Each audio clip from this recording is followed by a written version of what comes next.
want to try. Oh, excellent. Good afternoon, everyone. We would like to welcome you to St. James Church. We are so proud to be in a partnership with Midwest Transplant Network. Nicole and I have been partnering for the last 4 to 5 years in regards to the need of education. And so this today is a way that we're able to give back to the community and give you a glimpse into the life of individuals who have gone down this pathway. So I would like to introduce you to our moderator, the beloved Sister Salama, who will moderate for us. And we have a very special panel. We have a donor mom, so please be patient with her and provide her the love that she needs today. And then we also have recipients, and we also have our clergy here to provide support and some explanation.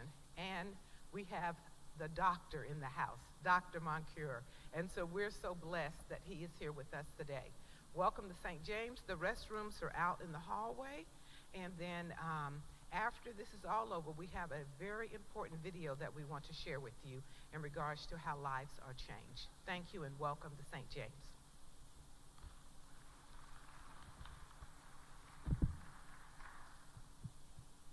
Thank you all so much for being here. We really appreciate the opportunity to meet with you and your ability and desire to come and have this dialogue with us. I will start by having the panelists, if I could have you introduce yourself, starting at this end, and we'll go to here just a brief introduction of who you are and your connection to donation. My name is Jeff Primos. I'm a member of St. James, and I work for UMKC. I am a liver transplant recipient going on 6 years. It'll be 6 years in September. Thank you for joining us. My name is Barb Schiebel, and I'm out 15 and a half years from a heart transplant, and I currently have been working with, I work for KU Hospital for the last 24 years, so I'm both in healthcare and a transplant recipient. Hi, I'm Maxine McMullen. I am a two-time recipient. First time 18 years, this time 2 years. I am blessed to be here, and I'm not working, but if you got a job, I'll take it. Hi, my name is Rosa Duran, and I am a proud mama of a hero. My only child, he was an organ donor in 2023, and I'm so proud of him. My name is Michael Moncure. I'm a trauma surgeon at University Health. I've been there now for 8 years, and previous to that, I was at KU for 20 years. I'm on this panel and honored with these guests simply because one of the only things that can come positive from something that happens to on someone's worst day is that they're able to possibly share the gift of life to individuals that have been waiting for that. And I'm also the medical director at MTN, the Midwest Transplant Network, and I'm very humbled to be a colleague of Salama. Thank you, Dr. Moncure. And as Dr. Richard said, my name is Salama Gallimore, and I serve as General Counsel, and I also do our governmental affairs at Midwest Transplant Network. Reverend Isaac Ruffin, I want to say thank you to all the clergy over the years that have given support and trust to what we do, and especially St. James. Years ago, I got involved with the healthcare ministry here, and when Dr. Cleaver was here, so and it has grown and continued to grow under the present leadership, and thank you so very much for all that you do. I got into this area. I was with the local churches around town. I was doing a residency at Research Hospital, clergy residency, and I was doing some palliative care work and met MTN. But what they didn't know is that I had a brother who many years ago was a kidney recipient up in Virginia, and a father who went into the Air Force to pursue medicine and came out a male nurse, and I didn't know what a male nurse was when I was a kid, and I had to learn that, and a surgical technician. So that sort of perked my interest. But now, many years later, as things are starting to tick away and the hair has gotten gray, so I agree with, I'm the nobody on the floor, so I'm here to support everybody.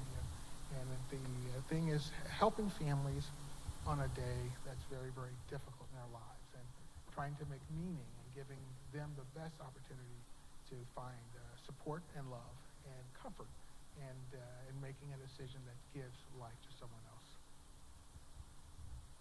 And I am Danielle Quinn, and I'm the senior pastor at Centennial United Methodist Church, and I have served as a chaplain at both Research Medical Center and Children's Mercy Hospital. And so that is who I am, and I've also had friends and family who have received organ gifts so that their lives might also be extended. My name is Reverend Boyese Vaticani. I'm serving in Carrollton, Missouri. I'm Tongan.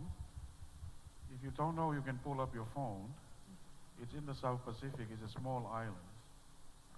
The way how I connected to this, because Yvette Richard is my auntie.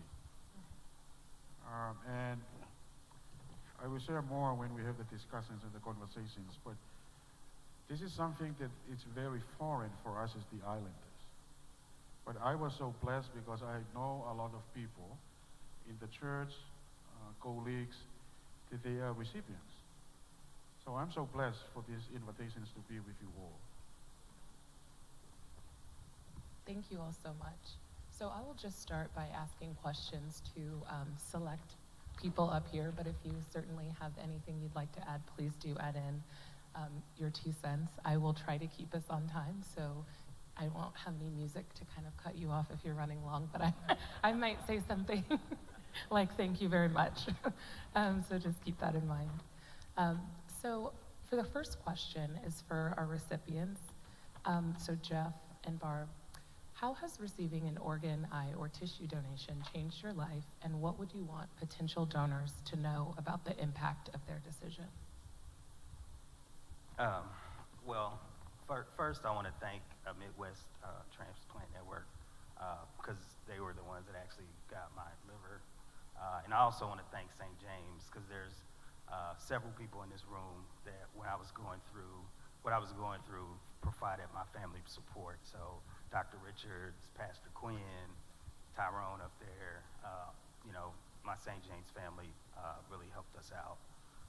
As far as changing my life, the transplant saved my life. And so I consider myself some kind of a miracle because I had a rare disease called primary sclerosing cholangitis, PSC for short. So probably about 20 years ago, I was diagnosed with PSC, and I was told in 14 years, you're gonna need a liver transplant. And so, 20 years ago, I'm like, man, that's gonna be so off. That's gonna be so far. I'll be 70 years old and won't have to deal with that. And then 14 years later, I started getting really, really, really sick. It had gotten to the point where I was going to the hospital like every 3 months. And then it finally got to the point where, my organs were failing. And so I think that last time I was in the hospital, my kidneys were failing, my lungs were filling up with fluid, and they just kept me in the hospital. And I mean, what I'm grateful for and the miracle is that it happened over Labor Day weekend, and apparently, the doctors were like, because of your blood type, not having such a common blood type, and because of the weekend, there's always like accidents and stuff like that, that you'll probably get a liver over the holiday. And so I went they prepped me like on a Thursday, and by Friday, and I think I got on the list that Friday, and then by like Sunday, there was a liver for me, and I was going to surgery. And so, I mean, just within a matter of a couple days, I got on the list, was able to, get the surgery. And so it really saved my life. And, the impact that it's had on me just within the past 5 years, I've been able to see both my daughters go to college and graduate from high school. I received a promotion at work within the last 5 years. I'm actually the first assistant dean for the UMKC Dental School, which has been around for over 100 years. And I also have opened or helped found a community credit union here called We Development Credit Union, and was one of the founding members of that. And all that after a transplant. And so, you know, I would just say you never know the impact of the decisions you can make, especially when you check that box on the back of your license saying that I'm going to get my organ, which is probably how I received. I have not reached out to the family yet, but that's probably how I received my organ is, you know, someone unfortunately had an accident, but their sacrifice, you know, has led to me to continuing to live and also continuing to be able to contribute to the community, which is my passion. So that's my statement. Thank you so much, Jeff. Barb, would you like to share your? Thank you. As Jeff said, an organ transplant saved my life as well. I got sick when I was 18, going on 19. I'm currently 52. I say that proudly. Most women don't like to say that, but I will say that proudly. I never thought I was going to get to 40 when I got sick at 18. I had a heart condition called arrhythmogenic right ventricular dysplasia, which basically just means I would go into VTAC, which is a very bad rhythm for your heart, and also it built up fatty fibrous tissue within the heart on the right ventricle. And so I got transplanted when I was 37, so I would not be here today if I had not gotten that transplant. When I received my heart, it was much worse than they knew it was once they took it out. The entire inside of the right side was black because it was dying. So basically my defibrillator that I had at the time was keeping me going, and we didn't know that I was that bad. So I would definitely not be here today if it weren't for that, for my donor hero. I don't know who they are, but I think of them and their family every day, and I thank them, and I thank God for putting the right people in my life and for giving me that gift so that I could see my sister and my nephew get married. I got to be a part of their weddings. I got to watch my niece play basketball at K-State. I got to, you know, I've done so many different things. I've started doing the transplant games, both World and U.S. games in 2012, and haven't looked back since. I'm traveling the world for those games every chance that I get. So it has gotten me back to living fully. I always tried to live fully prior to transplant, but obviously as I got sicker, I wasn't able to live as fully as I would have liked. So it has given me my life back and improved it 10 times or 100 times, or I don't know how many times I want to say, a lot. So it is the most amazing thing that can happen to someone when they're in a time of need. Thanks, Barb. I have to ask, what was the sport? What's your transplant game sport? So my main sport is the throwing events at track. Okay. I also, at the World Games, which I will be participating in Germany in August for this year, I also do petanque doubles. Okay. I'll do the relays if I'm needed, but usually they have faster people, because I'm not the fastest, I can admit that. And I will do volleyball if we need more people for the team. And then in the U.S. Games, besides the track events, I do volleyball and pickleball. That's amazing. Thank you. 26 medals so far. That's amazing. Wow. Maxine, I know. Would you share with us how having a kidney transplant impacted I you? am now a 2-time kidney transplant receiver, and excuse me, and the thing that makes it so great is that when I first was diagnosed with renal kidney failure, I had no idea what that was. And then when the doctors worked with me and everything, you're scared, but you don't want to let anybody know you're scared. So I was going to be that brave person. I'm not scared. Yes, I was. But I did dialysis for 7.5 years before receiving my first kidney. And even though I did dialysis 3 times a week, I also worked full-time, raised 2 daughters, saw them through high school, and also wanted to do something to let people know what it was like to do dialysis and what some of the things you could do that you wouldn't have to do dialysis.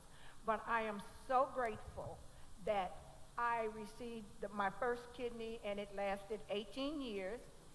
And then that's when I became an ambassador for Midwest Transplant, because I figured if I didn't know what was going on, how many other people didn't know? And, you know, in the dialysis clinics, you kind of form friends and what you call your extended family.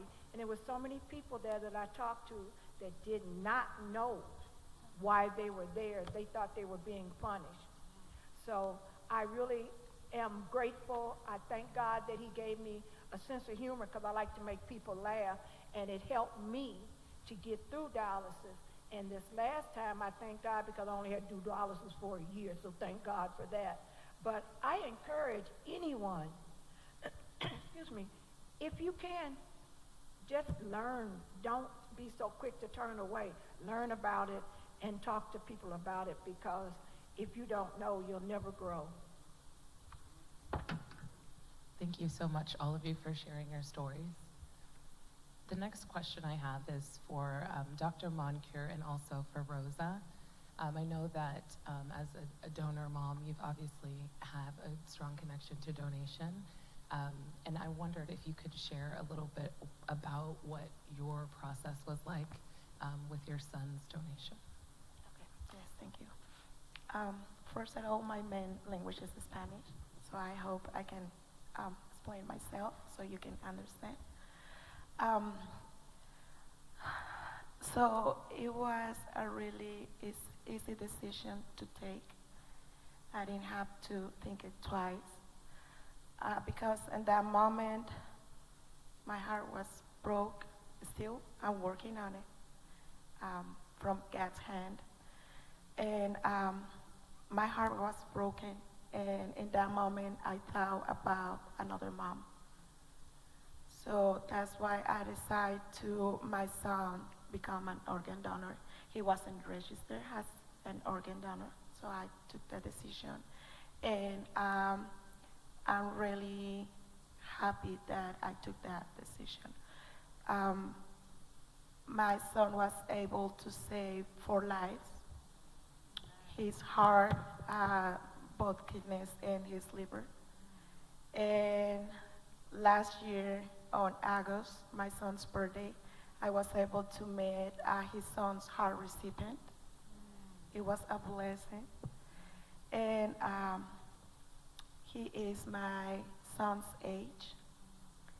He's a male and he's Hispanic, exactly how my son. And I'm so happy. I still having communication with him and his family.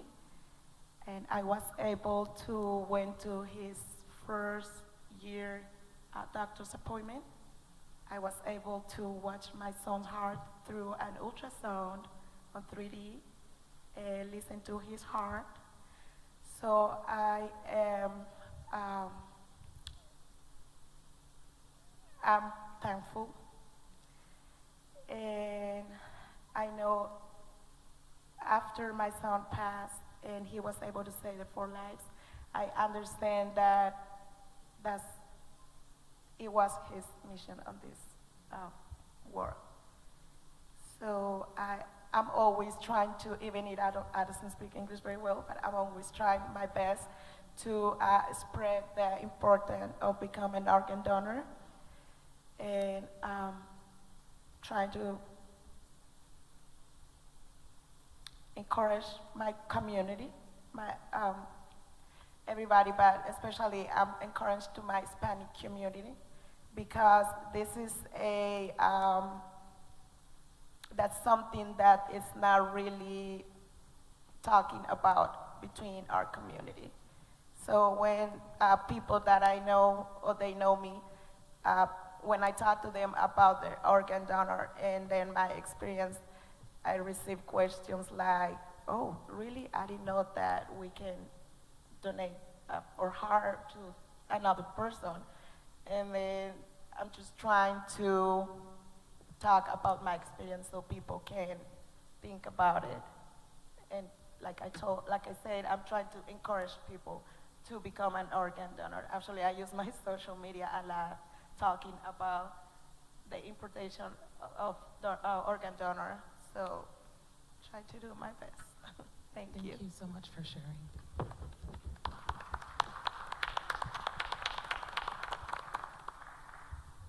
Dr. Moncur, I know you're a critical care physician and surgeon, so can you tell us about the impact that organ donation has had on your medical career and just anything that has been memorable over the course of your work with MTN?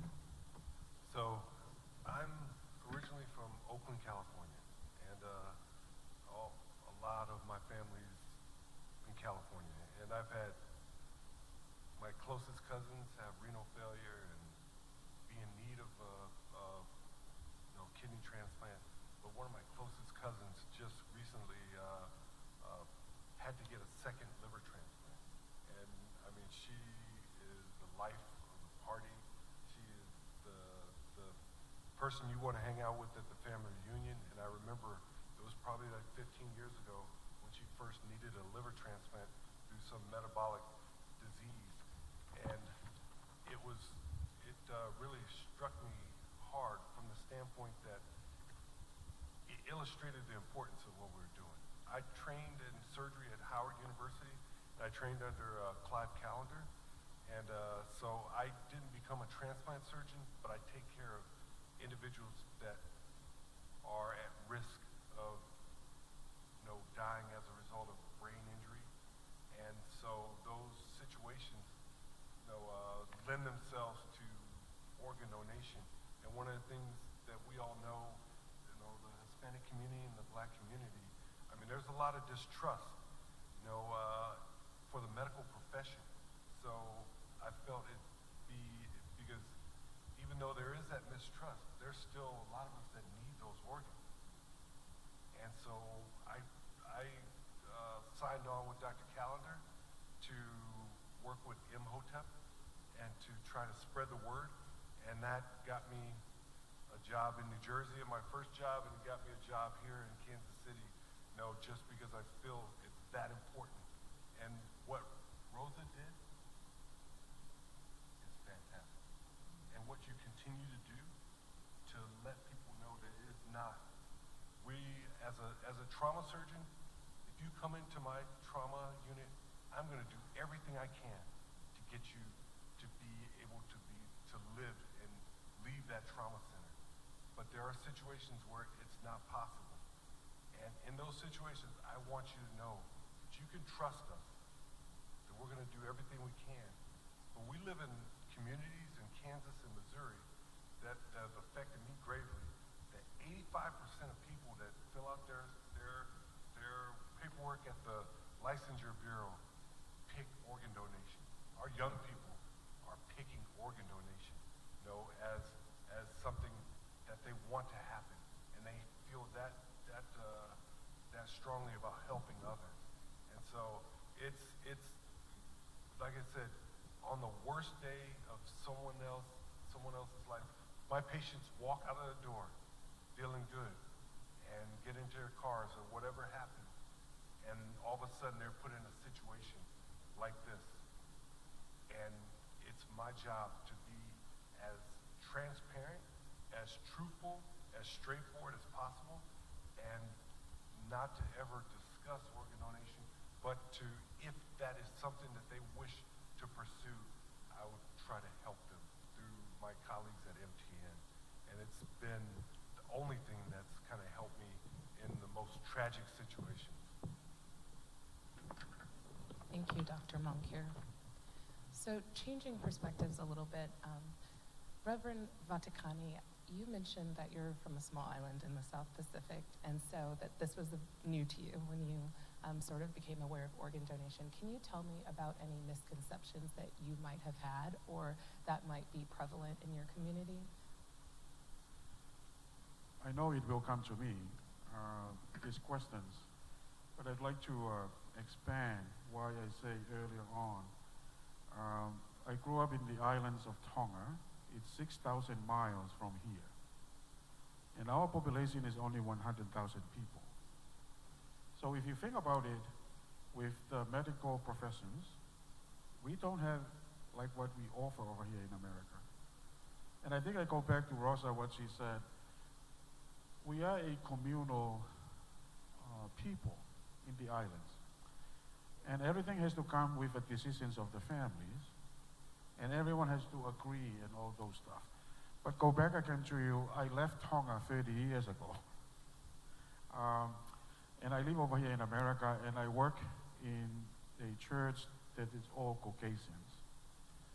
And I've been working in Missouri for the Missouri Conference with my sisters over here at the United Methodist churches.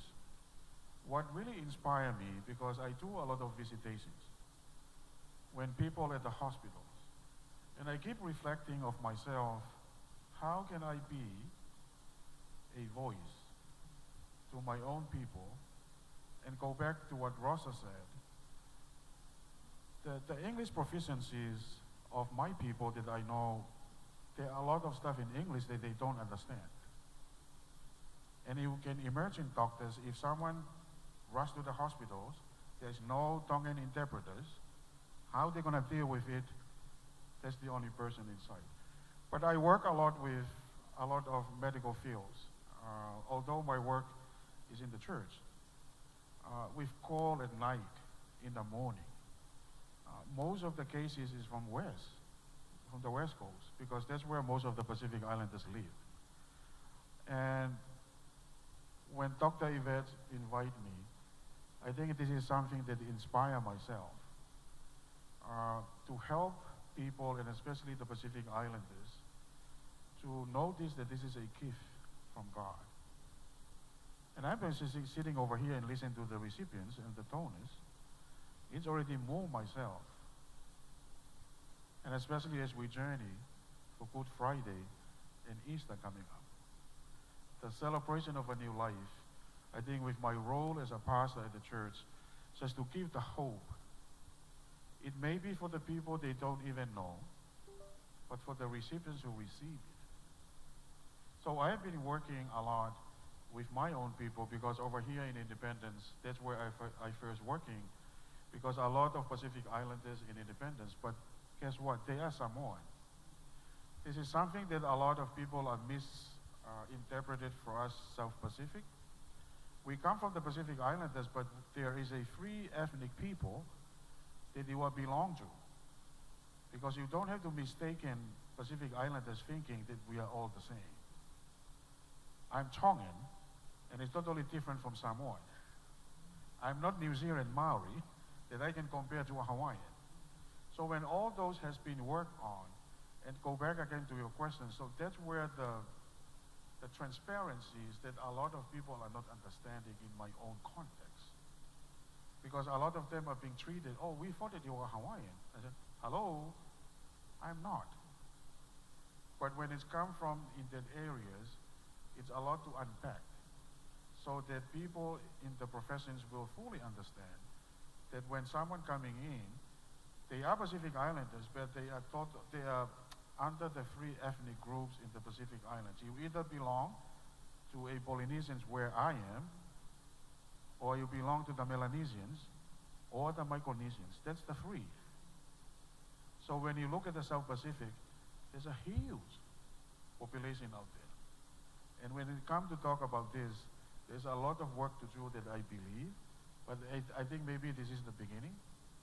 Especially myself, although I work in the Caucasian churches, but I may help, from here, because most of the Pacific Islanders, they settle at the West Coast.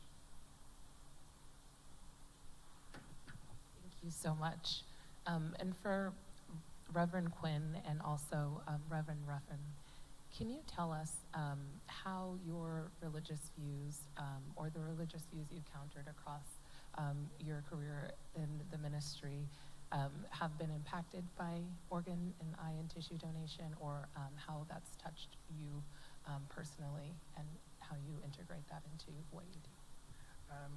If I can segue, when Dr. Moncure was speaking, we've had some 20-something years of working together. I want you to visualize a person with his height. And we had a case at one of his hospitals, and nobody in the family was taller than 5 feet. And so Dr. Moncure comes out, and we're building relationships. We're building trust. I can remember when I first started doing palliative care work, the concern from people of color was, you don't go in certain doors because they're going to tell you that your loved one is dying. So now we had this challenge. They spoke very little English, but Dr. Moncure got down on his knees on the floor to make them feel more comfortable. And we took the time to answer questions. Even though you sometimes have an interpreter with you, sometimes the verbalization and the translation can get lost. But we gave them the time that they needed to show the support, encouragement, that nothing was going to be done that was going to be unethical, and that we were going to be their representation, and that only time we get involved, the only time that the conversation of donation comes up is when a loved one's condition is inoperative. And so that amount of trust made all the difference, because they saw here was this tall guy in his statue, but he took the time to get down on all fours and on his knees to let them know that he was nobody special, but he wanted them to know he was there for them. When it comes to faith, there's the issue of misconceptions as to, especially today, who makes that last decision about life and death? Is it the hospital and the doctor, or is it my God and my belief in him? So that's what we're challenged with a big time. How can I trust this? And my loved one looks like he's still alive, looks like he's breathing on his own, and trying to find the language that's going to be very palliative, very come alongside, non-alarming, to allow them to know that as a person of faith, that I'm going to do my best to be their advocate. We talk about dual advocacy, that they feel that they can trust in making those next decisions. So it's a challenge. It's a challenge. Reverend Quinn, the same question.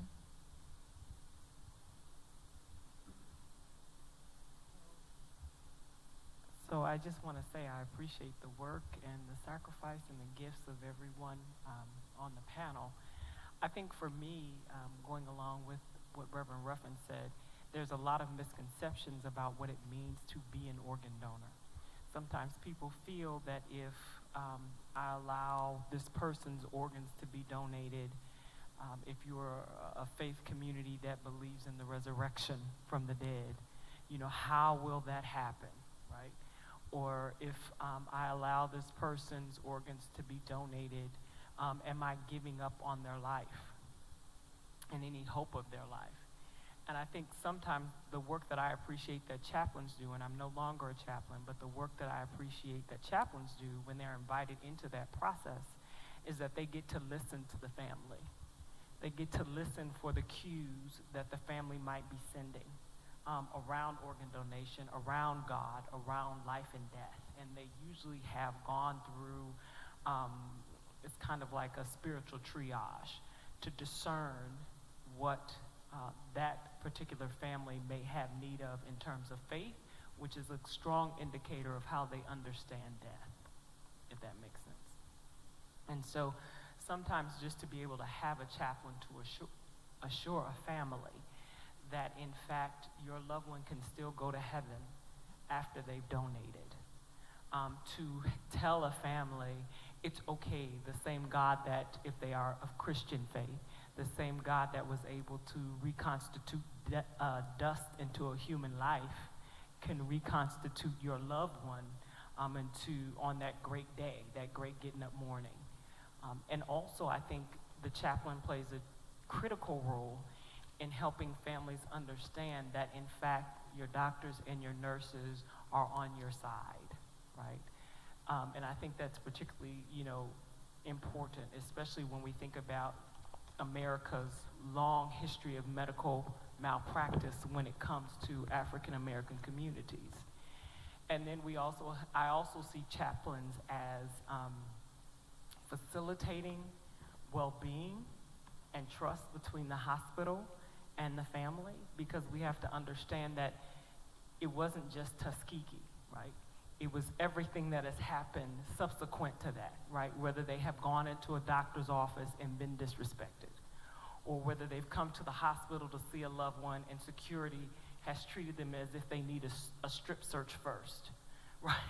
So I think one of the things that chaplains help do is to help reassure the family that somebody is in fact on your side, that we're actually not harvesting your loved one's organs. We're gonna make sure they get high quality care. But if the worst should happen, one of the ways that you can show love for your neighbor, right, which is a tenet of Judaism, Buddhism, all of them, one of the ways that you can show love for your neighbor is by sharing that which your family member no longer has use for, right? It can be useful for someone else. So it's particularly in the United Methodist faith, and I'll cut it off because you know pastors can go on. We used to have an organ donation Sunday, right, where we celebrated the gift of life even as we mourned the loss of life, right? That kind of liminal space. All of us carry life and death in our body, right? And so this idea that we make ourselves more and more aware. So in United Methodist tradition, which is my tradition, we encourage people to do no harm, do all the good you can, and stay in love with God. And so one of the ways you can do good is by being a part or being a donor. Reverend Quinn, thank you for that. I think one of the things that you mentioned that's very interesting is the fact that you had the organ donation Sundays. A lot of times, and I can say this with the law too, the worst time to have these very serious discussions is at the worst moment of someone's life. So I think the more we can have these types of discussions before that happens, the better that will go later. And are there other examples either from you, and I know Rosa, you mentioned you're very active on social media, and Barb obviously connects with the Transplant Games, but how do you all, in your own ways, raise awareness for this topic, and what specifically do you think others could do that would encourage or support your efforts? Sure, absolutely, Maxie. I think because we need to get out in the community, maybe we could do more community activities, and a lot of people may come, but then you always have those naysayers that are going to tell you, I'm going to come, and then you hear that, I forgot. But we need to get out in the community and let them know it's not a thing where we're coming after you.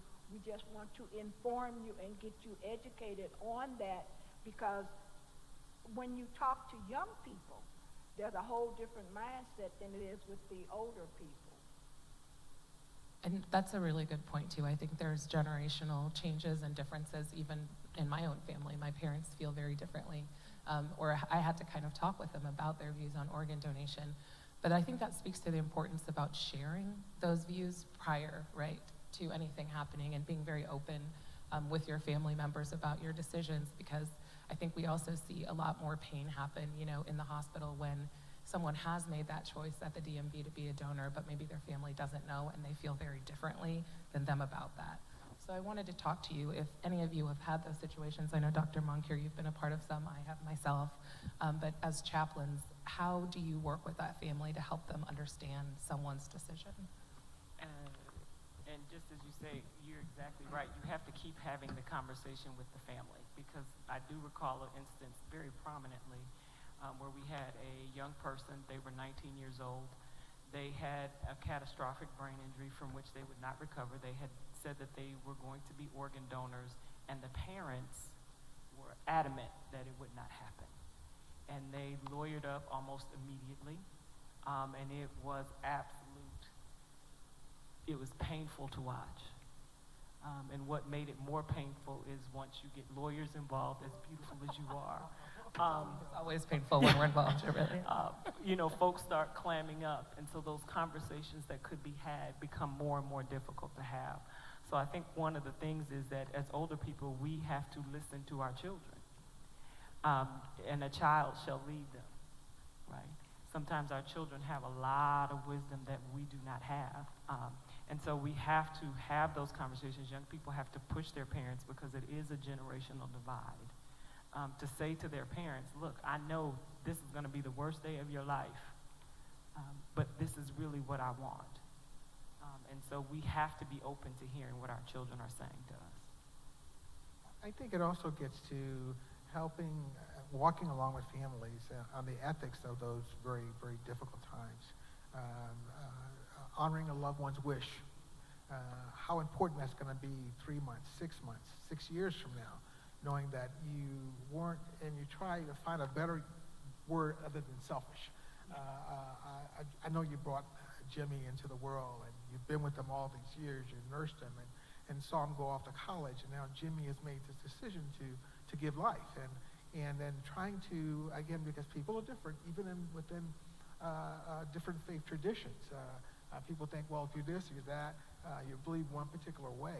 Sometimes people are very amazed when they say, well, we're just like Jewish believers. We don't believe in donation. And when I tell them that the Jewish faith believes in the Mishra, that it's a command to give, and they say, well, no, I didn't know that. And so, and other faiths, I mean, the Catholic Church, and they go, what? The priests believe in this? And so sometimes it's just taking that extra time to show them how important that is, that this person made this decision, not under duress. They voluntarily, I think we had a case many, many years ago of a person who was migrated to the U.S., didn't speak any English, and so the family felt that initially, and the church got involved, the church members flew in from, I think it was Atlanta, and they felt that when he first put his name in the registry, he didn't speak the English language that well, but now he had taken his name out. So importance is of what that person wanted and how important that should be now to the family in fulfilling his wish. They sometimes will go along with that. I think with myself, I mentioned earlier on that my church and my context is most Caucasian. So I'm thinking sitting over here, since there is not many Pacific Islanders in Missouri, in order to advocate and to make it more meaningful is to have a lot of people telling their stories. Because imagine if this place is full, they will go out because they listen to donors, recipients, doctors, and everyone. The story will spread out so fast. And I keep thinking of my community where I'm serving now, because I have done a lot of funeral. That's part of our career. That sometimes I keep thinking of young ones, and for those that they are not in organ donors, of which I know very well in my church that there are so many people out there that they really need one. So for me, is to, people are longing for a place to belong. And that's how I think that churches play, and I think for my sister over here and myself at the United Methodist, that we try to open the doors and allow everyone to walk in and feel that they are being present and they are being welcome. Because when people feel the trust, when people hear the stories of the life transformations, it will automatically transform others. Thank you. So several people, since we've been up here, have alluded to some of the mistrust in the African American community due to, I believe, your malpractice, battery, murder, assault, whatever you'd like to say, horrific abuses of the person. And I wanted to direct this question to Dr. Moncure. How do you confront those people who say that, and especially now that we know that there's still very real discrimination occurring in healthcare?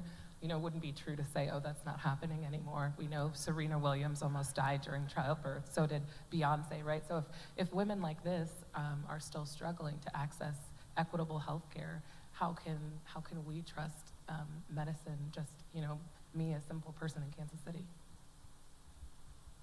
What you just said is brutally honest and true.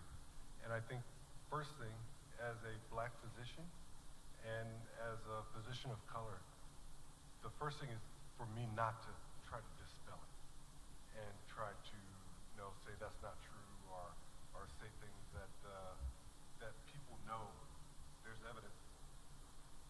And from the start,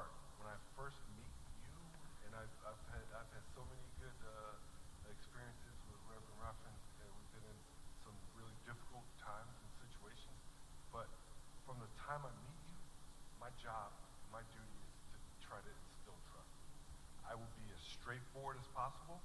I will let you know that I'm doing everything I possibly can. I'm going to tell you all the options, all the things that are going to potentially take place.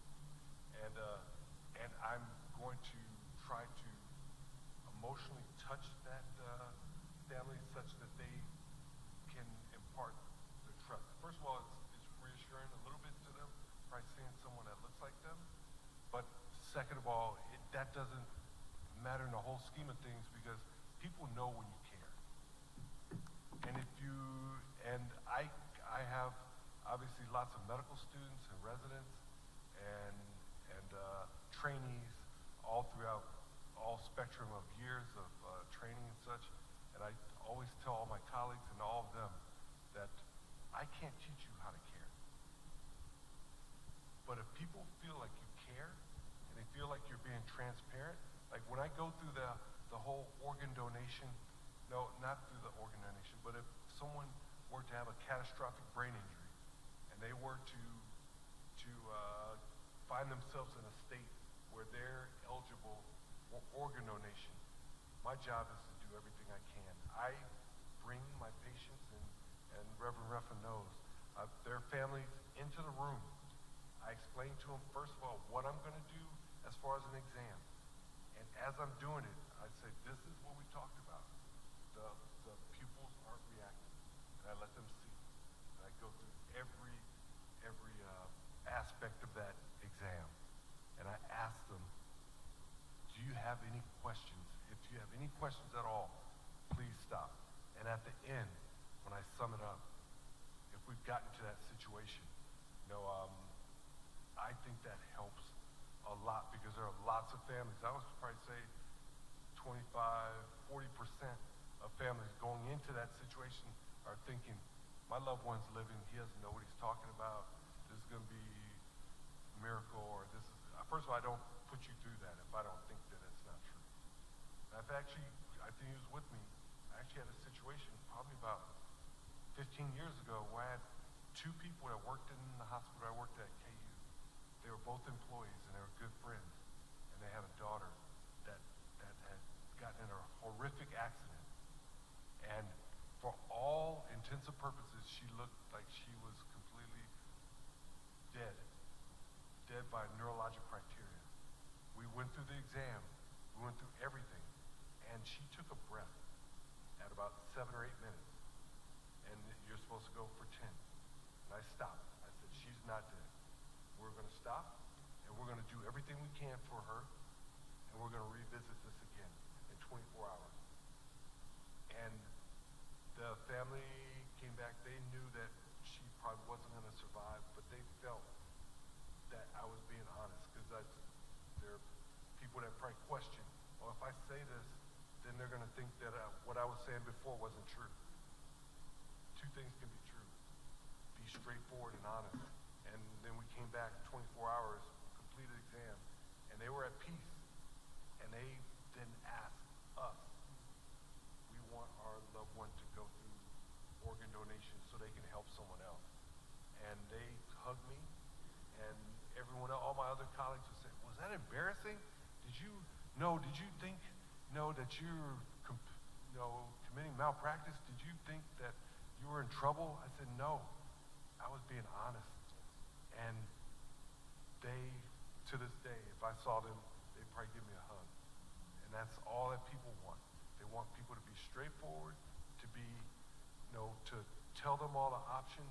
And when people get in trouble, like we have the black community, we have higher infant and maternal mortality, and it's usually because people aren't listening. That's the other thing. That when they're talking, you listen. And you don't take everything they say seriously because it's their experience. It's not mine. And when that happens, I think it tends to break down, that distrust. And it doesn't matter if I'm a black physician, white physician, Asian, whatever. People know if you care. And they know if you listen. And they know if you're going to be transparent. And they know they can sense all those things. And you prove it to them every day. Thank you, Dr. Moncler. Rosa, if you wouldn't mind, When you went through your experience and you were at the hospital, were there things that were said and done? And I know you said that, I mean, you speak great English in my opinion, but you mentioned that that was, or could have been a barrier for you. Did you feel that you got what you needed in terms of explanations from the hospital? And how did they go about making you feel comfortable? Yes. Or not, if they didn't. Also, please feel free to share that too. Yeah, doctors did a great job with my son. They did all what they could to save his life. And like how doctor said, I'm sorry, I don't know how to explain it, but it was like a last test.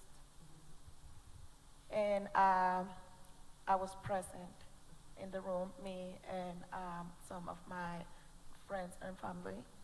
So doctor made sure that we went through the whole test together. And he was really he was really respectful and clear on everything and honest to me. So my son was declared with dead brain. Mm-hmm. And when they say there's nothing to do, I was sure that he was being honest to me. So he makes me feel like I could trust on him and what he was saying. And it did help me to make sure about the decision what I took to my son become an organ donor. Because he was really honest to me and he showed me everything. Thank you for sharing.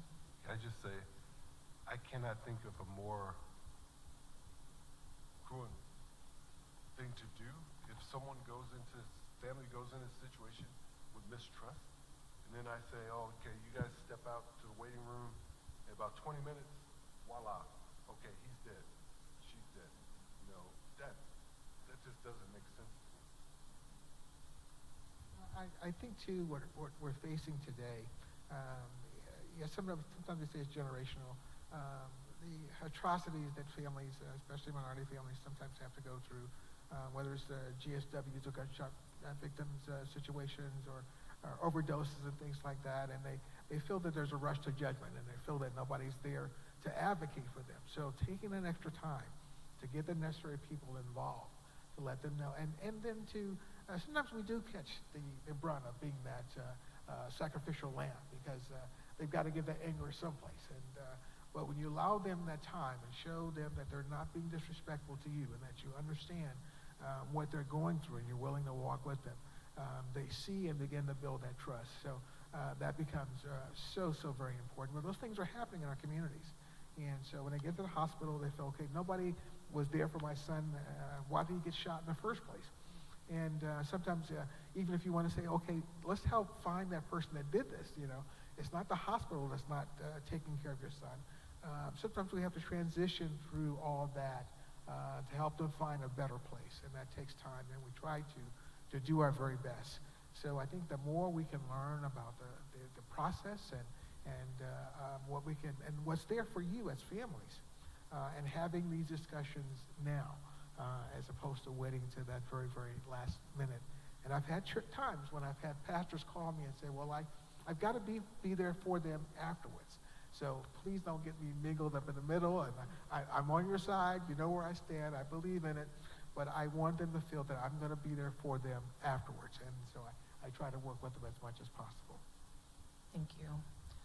So I have one last question for the panel. I just want to sum up what I think were really important messages, though, before I do my question, which was there was a lot said here about being open and honest, being transparent with people, treating people with respect, getting on their level, even physically, to have a conversation with them and see eye to eye. So I just wanted to reiterate what I think were amazing points. And, as a lawyer, it is very important to me to make that everybody does feel that they have an advocate and to be advocated for. So I think in these circumstances, too, as a community, as people who look out for each other, we can support each other by going to appointments proactively, by having discussions about health, by talking about, as Maxine said, the reasons why people may end up on the kidney wait list proactively, and engaging in proactive healthcare. So I really thank all of you for that. But my last question for the group is, if you could share one key message to a person who was unsure about organ donation, what would you say? Well, I would say learn as much as you can and don't be afraid, because I know in the African American community, we don't think about our health enough, and we're often fearful to find out, answers. I know I've actually talked to people and encouraged them to actually look into getting organ donation, because they saw how well I did after the surgery, and it encouraged them to actually ask the questions of their doctor. And at first it was like, no, I'm never gonna do that. I'm just gonna keep going how I am.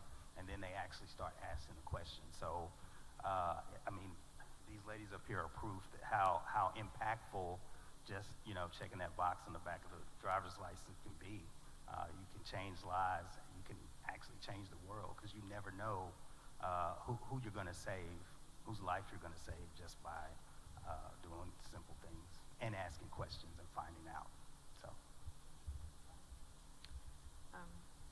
I agree with everything Jeff just said, and to kind of piggyback on that is, I think you need to ask yourself, if you were in the situation that you needed an organ, would you accept it? Because if you're willing to take an organ, you need to be willing to give an organ should the unfortunate happen that you or if you can be a living donor or what have you. Because I can't imagine being willing to take one, but then me going, but nobody can have anything of mine. It just doesn't compute in my brain. That's one thing. And two is, any chance that you get to make other people aware of organ donation, organ and tissue donation, and what it can be, you have to take that opportunity to educate. I was at church on my I start my anniversary day with church every year, and this past August when I was there, my priest was talking during his homily about a friend of his that was a former parishioner at his other church that he used to be at, and she was in need of a heart transplant, and he was telling her story. Well, I of course had donation stuff on because it's like 50% of my wardrobe, but and because of that day, obviously I had it on, and I wear it to church regularly, and these people that saw me that day see me regularly, but nobody's ever asked me anything, and I'll say hi to them or whatever, but it's not something you just start talking about.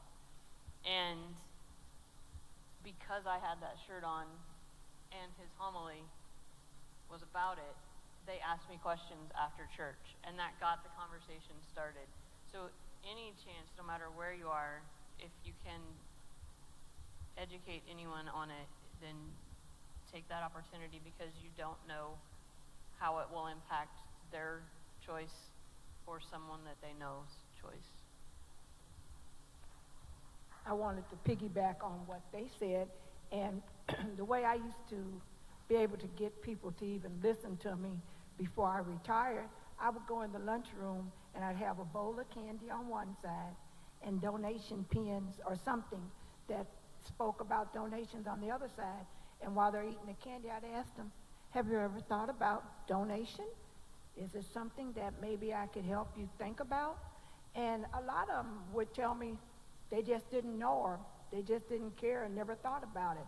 But it gave me a chance to be able to talk to them one-on-one. And like I would tell them, because someone thought enough of me to have me, become on the transplant list, I was able to see life again And I thank God because right now I'm 74 and I'm thanking God for that because it was not meant for me. But I even went to a Burger King and passed out pamphlets. And I was very surprised. The lady caught me in the driveway and said that she had just been told she needed a transplant. And I gave her my card and told her anything I could help her with, I'd be glad to. So you just have to put yourself out there. And that happened all the time. Well, I think it's very important to educate ourselves and educate our friends, family, and community members about the importance of becoming organ donor. Last night, I was, because some of my son's friends, they still hanging around me, even if it's a big age difference, but still. And it's funny because last night, me and one of his friends, we were talking about driver license and renewing driver license. So I asked him, are you registered as an organ donor? And he was like, no, I'm not. So I was like, you know what? Here's the deal. If you don't got your heart on your driver license, we're not gonna be friends anymore, so.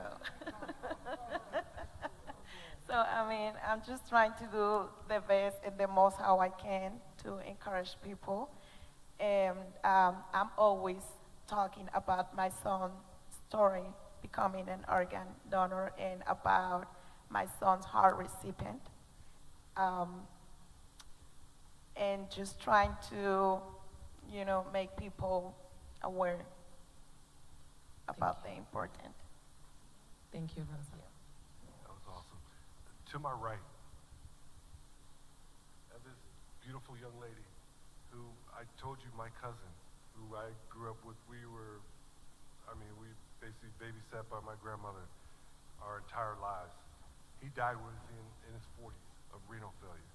If you were to receive a kidney, that gives you at least 10 more years of life extended if he had been able to go through that process.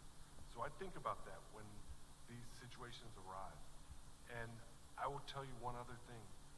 Rosa is classic for individuals who have been able to impart the gift of life.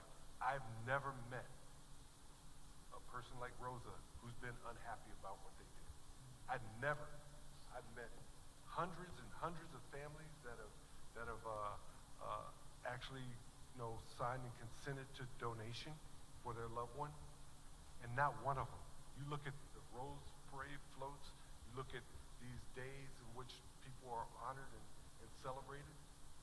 There's no one that's ever come up to me, and even the many families I've encountered over the years of my career that ever said, I wish I wouldn't have done that. I've seen people that said, I wish I would have.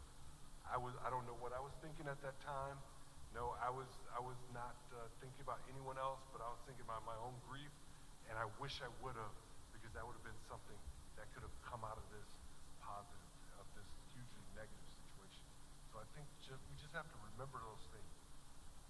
Thank you, Dr. Can Monker. I say something real quick? Of course. Yeah. 8 years ago, my dad passed, and when they asked us if we want him to become an organ donor, we said no. And now, after my son become a hero, I really we should say yes when that happened to my dad. And I wasn't able to save my son's life.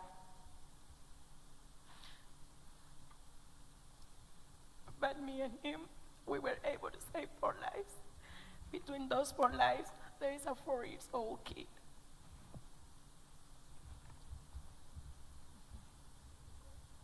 Over the years, there have been so many unbelievable families who've shared stories with me, and then that moment of making that decision, being at Children's and hearing a mother say, if I can just stop another family from going through what I'm going through, I want to make this decision. And then sharing with families with all the advancements in medicine today. And I was one of those who had an opportunity to go to the Stowers Institute many, many years when they first came to Kansas City. And they said, we're going to change everything. Stem cell is going to do all this, and it's going to provide the organs that are going to be needed, and 3D printing is going to bring all this stuff, and yet still we have over 100,000 people on the waiting list every day. And so, things like that begin to humble you. And then sometimes I like talking to families on the religious end of it. And I say, if God's promising to give you a new body, or your loved one a new body, and I said, there's a scripture that talks about being absent from the body and being where? I said, hey, just think about the struggles they've gone through. Now God's waiting to give them something brand new. And sometimes that helps them in that last minute decision. So it's just being there, and it's listening and sharing those great, great stories of people coming to a decision that's a very, very tough decision, but yet thinking about the gift that they're sharing with others. Thank you.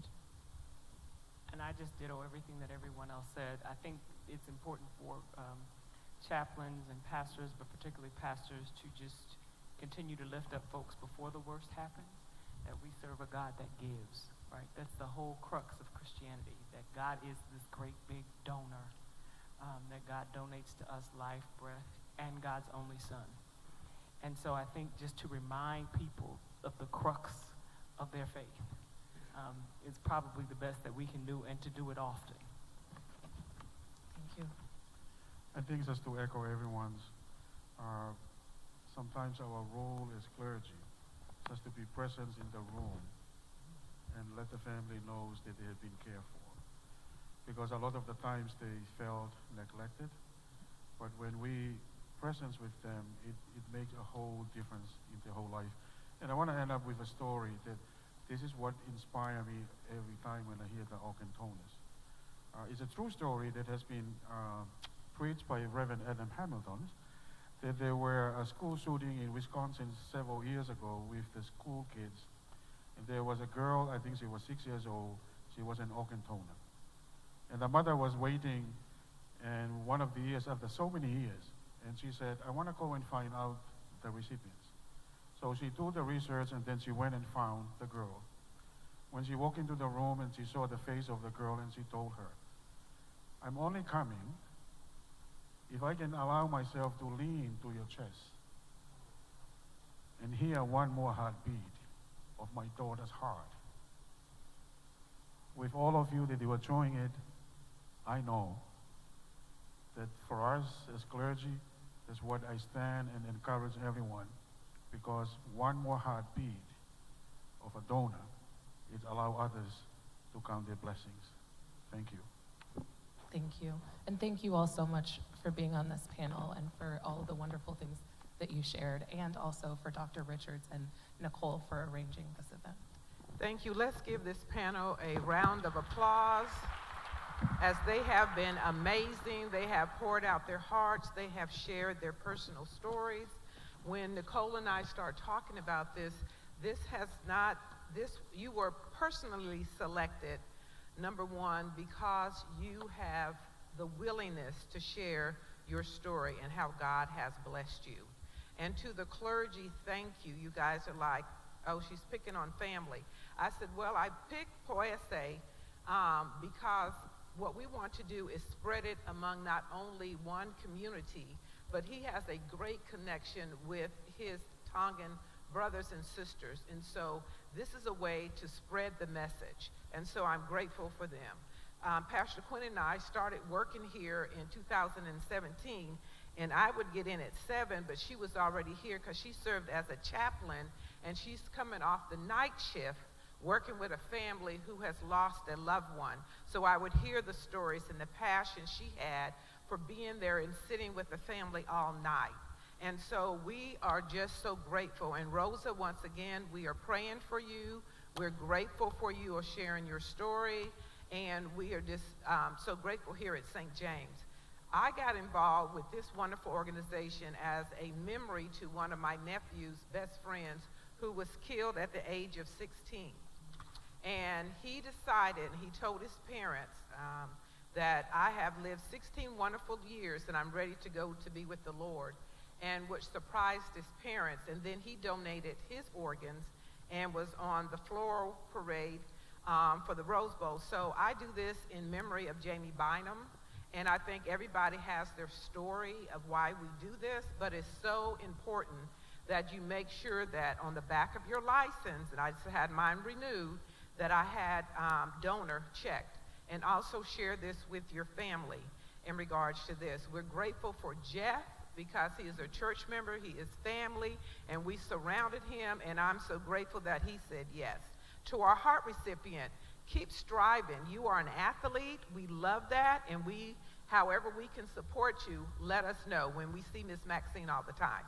I am blessed to serve on the advisory board, and I get to sit and see the great works that Dr. Moncur does and our own attorney Salama. So I am just grateful for you coming out today. We knew this was going to be heavy, so what we have done is that we have wonderful vendors in the worship center, but we also have provided you with some tasty treats. We have our chef Jimmy that has made different treats from different cultures for you, and so we want you to head back over to the worship center. Our exhibitors are here and they will man their tables. Please stop by each table because they have provided something important for each of us in regards to why it's important that we're here today and how we extend this. And we want to thank our health ministry led by Meredith Sheltner and my co-partner today, Miss Cynthia Johnson, our nurse sitting in the back. And so we are grateful. And then we want you to come back because we do have some wonderful celebration of one more testimony from a member who is a recipient. We have Doris, who is from Tonga, who will be doing some dancing, and we have some wonderful singing that will take place. So at this time, let's give our panelists one more round of applause. And they would like to get a group picture, so if you guys can stand up and come to the front. And then it will give the panelists, it will give our vendors a chance to go man your booths, and we'll send people right on over. Thank you so very much. Oh, I'm sorry. And will you turn and wave up to the AV team? They have been here all morning and came back to do this. Tyrone, Dee, and Dwayne, our wonderful AV worship team.